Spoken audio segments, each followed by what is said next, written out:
As of today, COVID has taken the lives of 44,826 Ohioans. One of the first, if not the first, to lose his life was Mark Wagoner Sr. from Ottawa Hills. And another Toledoan lost 4 family members to COVID-19, including the heart of his family, his mother. Here's Melissa Andrews continuing our coverage of echoes of the pandemic 5 years later.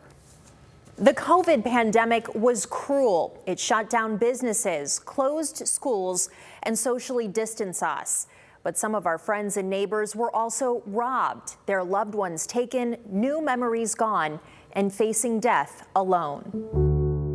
And people were scared. There was just a lot of uncertainty. Mick Wagoner was one of the first faces of the pandemic. He died on March 18, 2020, just days after shutdowns began and bars and restaurants closed. And our reaction was, how does Mick Wagoner from Toledo, Ohio have the virus from China? His dad was 75 and had heart disease. He had traveled. Days later, he fell and went to the hospital. Respiratory issues developed. The day before he was intubated. Yeah, I shared it with him. I shared with, he didn't know he had it. He knew he had been exposed to it. Mick died days later, thankfully not alone. We were with him when he passed away, so they allowed us to go in and be with him. This was a baptism. The Martinez family in South Toledo wasn't as fortunate. They were able to FaceTime us to say our last goodbyes. And we literally watched it on the iPad. Say goodbye.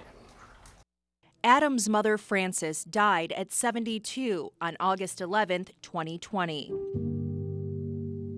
My mom was really the heart of our family.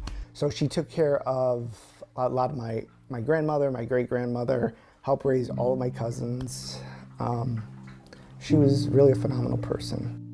Frances lived with her son's family. They took all the precautions since Frances had diabetes, a pre-existing condition. We did everything and then some.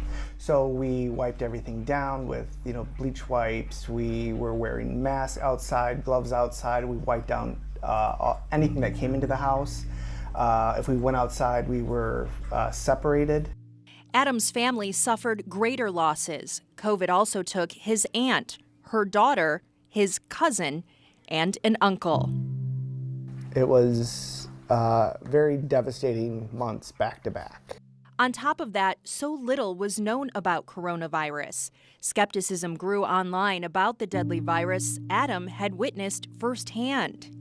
At the time, I was kind of on Facebook and just seeing some of the stuff that I was really surprised by people I respected, in terms of basically saying my rights have nothing to do with your family getting sick. So really, I mean, you lost family members to COVID, and then you lost some friends and acquaintances because of their reaction to COVID. Yeah, absolutely. And I still have family members that didn't think the virus was real. Those same questions prompted the Wagoner family to protect others by publicly speaking about Mick's death.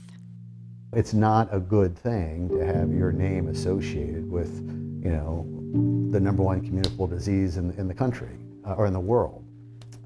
So it was a challenging time, but it brought us closer together as a family.